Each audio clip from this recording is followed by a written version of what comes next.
kani misya katsung tepo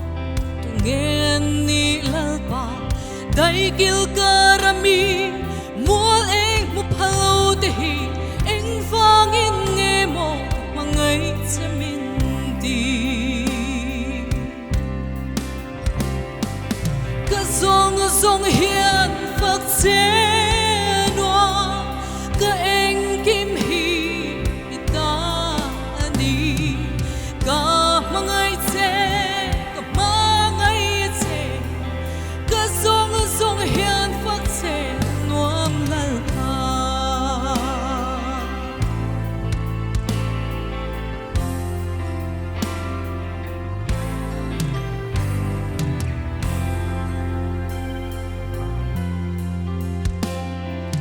Onei zong zong hian phak zai sa se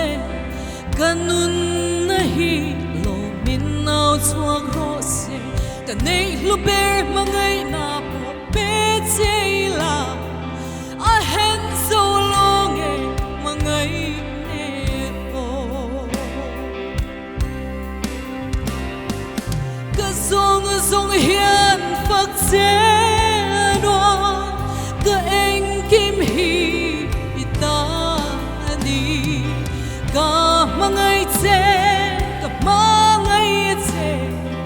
ka zong zong hian phak che nuam lal pa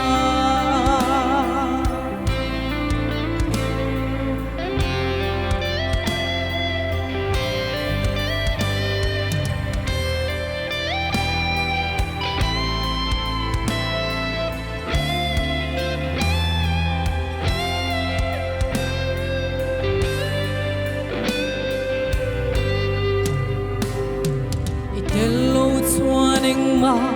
lu so lâu i om chuan ka ta le van sang chi ka thak lel berry di ka lung lom na ini ka zong zong hian phak che nuam lal pa ka zong zong hian phak che nuam ka eng kim hi ta ani ka mangai che ka mangai che